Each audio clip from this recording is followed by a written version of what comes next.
Question ऐसा रहेगा कि कोई भी नंबर इनपुट करिए और उसका टेबल जनरेट करिए। जैसे मान लीजिए कि हम कोई नंबर 5 इनपुट कर दिए, तो उसका टेबल जनरेट करना है 5 1 जा 5, 5 2 जा 10, इस तरह से 5 10 जा 50 तक। तो हम ये कोई भी नंबर इनपुट कर सकते हैं, 5 के अलावा 10 हो सकता है, 15 हो सकता है, 20 हो सकता है, कुछ भी।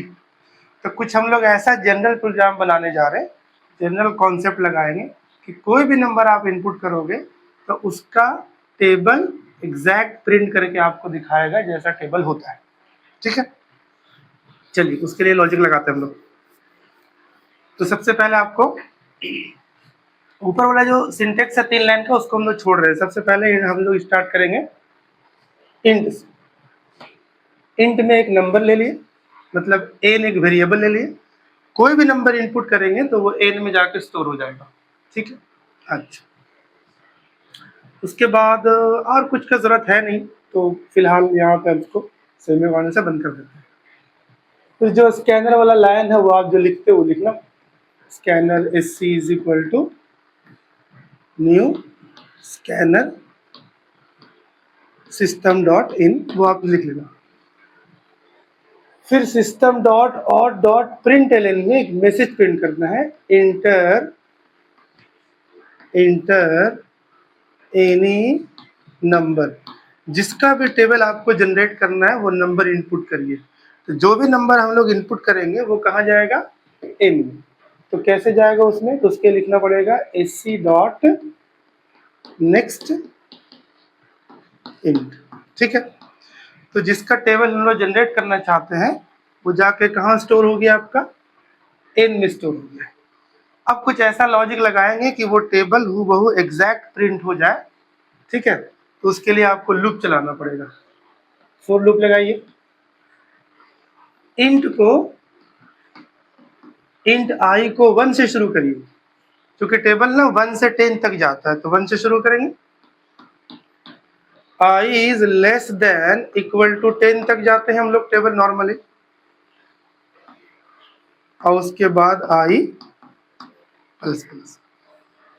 अब इसके अंदर क्या करना है आपको कि वो फॉर्मेट को पकड़ना है, उस फॉर्मेट को पकड़ना है जिसमें हम लोग प्रिंट करना चाहते हैं। सपोज करो कि मेरा एन में जो वैल्यू लिए हैं वो है 5।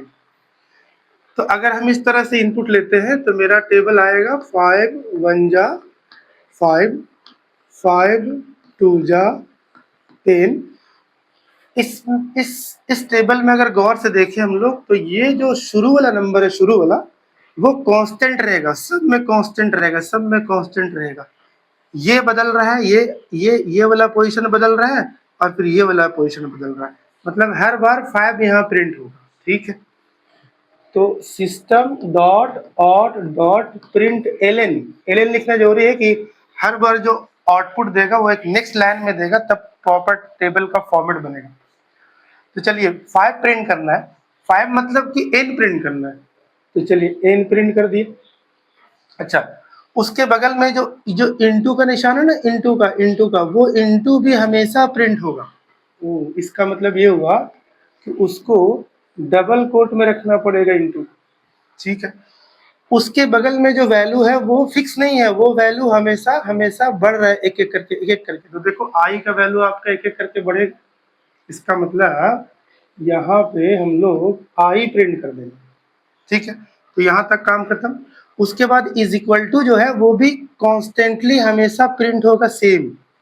तो जो सेम प्रिंट करना है ना, उसको आपको डबल कोट के अंदर रखना पड़ेगा। ठीक है, तो वो प्रिंट हो गया इक्वल टू। उसके बाद ये चेंज होगा हर बार, 5 10, मतलब जो नंबर है हर बार आई से इंटू कर देंगे। आई 1 रहेगा तो एक बार 5 हो जाएगा, आई 2 रहेगा तो 10 हो जाएगा, 3 रहेगा, इस तरह से। तो अगली बार क्या करना है, अगली बार आपको कर देना है n इंटू आई। ये जो लाइन लिखे ना, इसमें सारा आउटपुट हम लोग का प्रिंट हो जाएगा। n मतलब वो जो कांस्टेंट रहेगा, वो हमेशा, जिसका टेबल हम लोग चाहिए।